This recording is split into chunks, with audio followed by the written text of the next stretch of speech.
नमस्कार, आप देख रहे हैं सिटी पोस्ट लाइव। मैं हूं रिया रजक। नेता प्रतिपक्ष तेजस्वी यादव ने कल रात सीपीआई के राष्ट्रीय महासचिव डी राजा से मुलाकात की। दोनों ने मिलकर कांग्रेस नेता कन्हैया कुमार को निपटाने का प्लान रच दिया।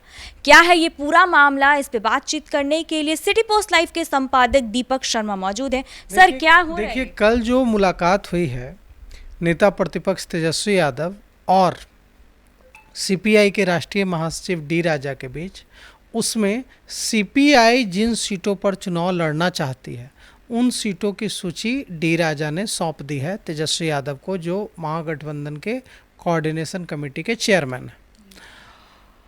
आज तेजस्वी यादव छात्रों के संसद को संबोधित करेंगे पटना में, और हजारों छात्र वहां पहुंच रहे हैं।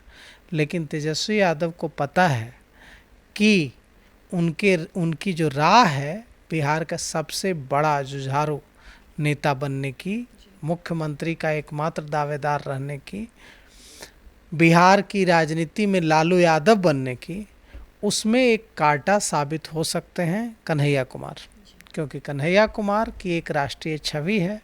और अगर कन्हैया कुमार जीत कर पहुँचते हैं बिहार विधानसभा, और सरकार किसी की भी होती है, जब कन्हैया कुमार बिहार विधानसभा में बोलेंगे तो उसकी गूंज पूरे देश में जाएगी, यहाँ तक कि विदेशों में भी जाएगी, और तेजस्वी यादव का कद घटता चला जाएगा। अगर बिहार विधानसभा में नेता प्रतिपक्ष की, अगर मान लीजिए सरकार बनती है, तब तो तेजस्वी यादव मुख्यमंत्री होंगे। लेकिन अगर तेजस्वी यादव मुख्यमंत्री नहीं बनते हैं, फिर से एनडीए की सरकार बनती है और तेजस्वी यादव नेता प्रतिपक्ष होते हैं और कन्हैया कुमार भी विधायक होते हैं, या कांग्रेस विधायक दल के नेता होते हैं, या सिर्फ विधायक भी होते हैं बिहार विधानसभा में, तो जब कन्हैया कुमार बोलेंगे तो वो जो है बड़ा असर दिखाएगा, और उस कन्हैया कुमार की आवाज़ में तेजस्वी यादव की आवाज़ के दबने का खतरा होगा। इसीलिए कन्हैया कुमार खटकते हैं तेजस्वी यादव को।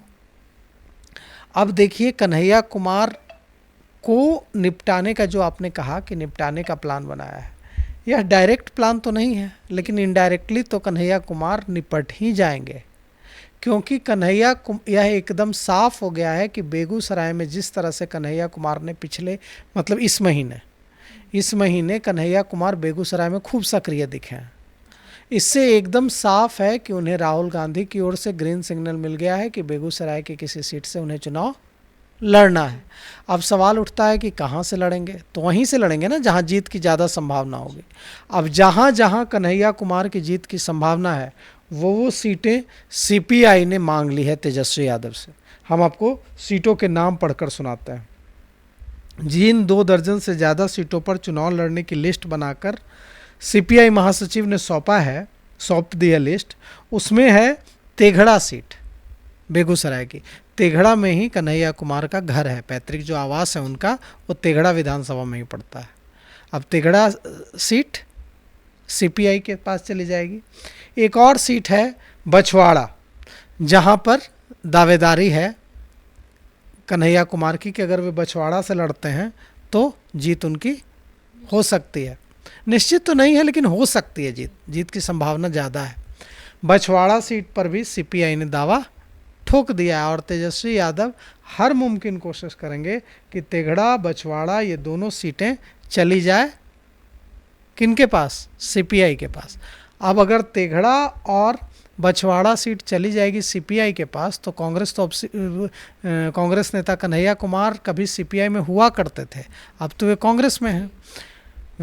उन्होंने सीपीआई के टिकट पर बेगूसराय से लोकसभा चुनाव भी लड़ा था 2019 में, लेकिन अब तो वे कांग्रेस से हैं। तो अगर तेघड़ा और बछवाड़ा सीट चली गई, जैसा कि एकदम साफ है कि जो अंडरस्टैंडिंग कल रात जो बात हुई है सीपीआई के महासचिव डी राजा और नेता प्रतिपक्ष तेजस्वी यादव के बीच, उससे एकदम साफ है कि इन सीटों पर दावेदारी, सीपीआई की दावेदारी का समर्थन करेंगे तेजस्वी यादव।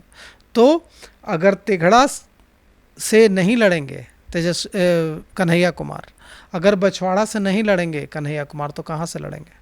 तो कन्हैया कुमार के लिए बड़ी भारी दिक्कत हो जाएगी अगर तिगड़ा और बछवाड़ा दोनों सीटें नहीं छोड़ी सीपीआई ने कन्हैया कुमार के लिए। तिगड़ा पे ऐसे भी दावा बनता है क्योंकि तिगड़ा कम्युनिस्ट पार्टी वामपंथी पार्टियों की सिटिंग सीट है, वहाँ पर उसे गढ़ कहा जाता है लाल झंडे का, लेकिन वहीं ही तो संभावना है कन्हैया कुमार के लिए, क्योंकि कन्हैया कुमार कम्युनिस्ट राजनीति से ही तो आए हैं, कन्हैया कुमार सीपीआई की राजनीति से ही आए हैं, जेएनयू छात्र संघ के अध्यक्ष रहे हैं, तो उन्हीं सीटों पर जहां लेफ्ट का प्रभाव है वहीं उनका चांस भी है। अभी हम आपको पढ़कर सुनाते हैं कि तेघड़ा और बछवाड़ा के अलावा जिन 2 दर्जन से ज़्यादा सीटों पर चुनाव लड़ने की दावेदारी पेश कर दी है सीपीआई ने और लिस्ट सौंप दी है, उनमें कौन कौन सी सीटें हैं।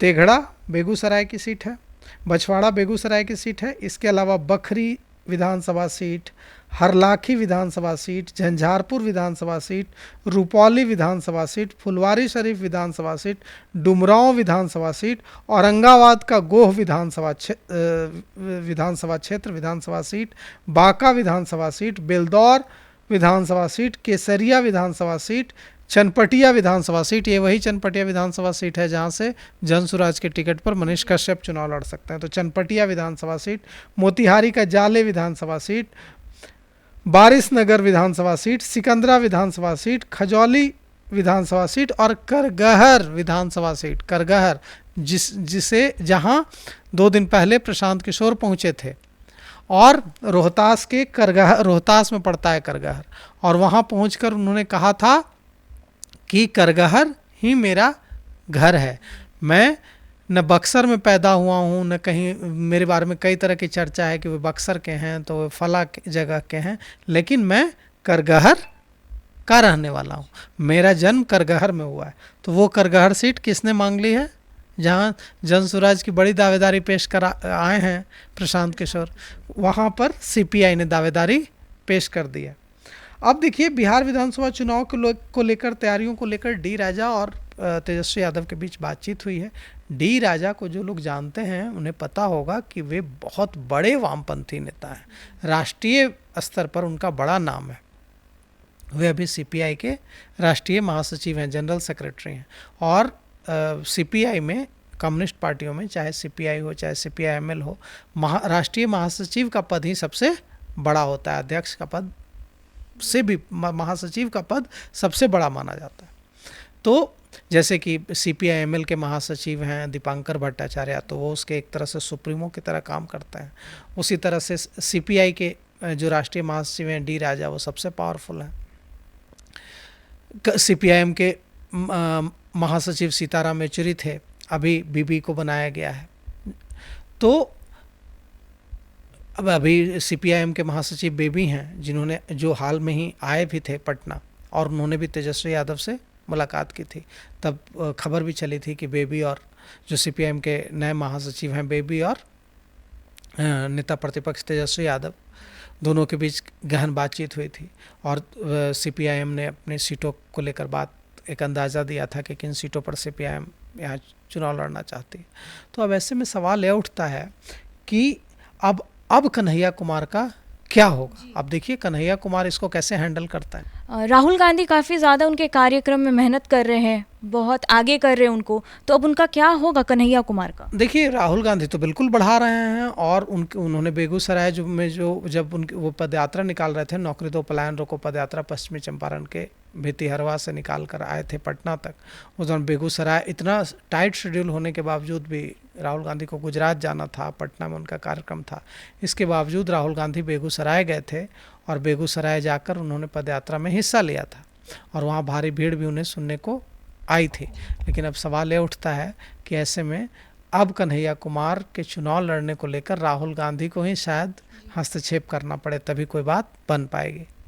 तो इससे तो तेजस्वी यादव को भी लॉस है, मतलब मुसीबत तो हो सकती है उनको भी। बिल्कुल, देखिए तेजस्वी यादव के सामने सबसे बड़ी चुनौती यह नहीं है कि कन्हैया कुमार की सीट चली जाएगी, वे तो चाहते हैं कि कन्हैया कुमार चुनाव ना लड़ें, वे हर संभव कोशिश भी करते हैं कि कन्हैया कुमार बिहार की राजनीति से दूर रहें। उन्होंने क्लियर कट कांग्रेस को संकेत भी दे दिया है कि कन्हैया कुमार को बिहार की राजनीति में इतना सक्रिय किए जाने से वे खुश नहीं हैं। उनकी चिंता यह है कि ये जो 2 दर्जन से ज़्यादा जिन सीटों का नाम लेकर मैंने बताया कि तेघड़ा, बखरी, बछवाड़ा, हरलाखी, जंजारपुर, रुपौली, फुलवारी शरीफ, डुमरांव, गोह, बांका, बेलदौर, केसरिया, चनपटिया, मोतिहारी, जाले, बारिशनगर, सिकंदरा, खजौली और करगहर, ये जो विधानसभा सीटें हैं, इन पर इतनी दावेदारी मजबूत ठोक दी है सीपीआई ने। अब ये सीटें, इन सीटों की मांग पर अगर अड़ जाती है, अब जैसे गोह विधानसभा औरंगाबाद की विधानसभा सीट है, वो सिटिंग सीट है आरजेडी की। अब उस सिटिंग सीट पर सीपीआई ने दावा ठोक दिया है, तो इससे तेजस्वी यादव को पहले से ही अपने महागठबंधन के जो दल हैं उनको मनाने में दिक्कत आ रही थी। अब इस तरह से जब दावा ठोकने की का कार्यक्रम आगे बढ़ेगा और नई नई सीटों पर, सिटिंग सीटों पर, कांग्रेस ने भी सिटिंग सीटों पर दावा ठोक रखा है, अब सीपीआई ने भी सिटिंग सीटों पर दावा ठोक दिया, तो इससे जो है बढ़ेगा जो टेंशन है महागठबंधन में, चुनौती बढ़ेगी। जैसे जैसे विधानसभा चुनाव नज़दीक आ रहा है वैसे वैसे नेताओं की टेंशन बढ़ते जा रही है। आपकी क्या राय है, हमें कमेंट बॉक्स में ज़रूर बताइएगा। देखते रहिए सिटी पोस्ट लाइव, तब तक के लिए धन्यवाद।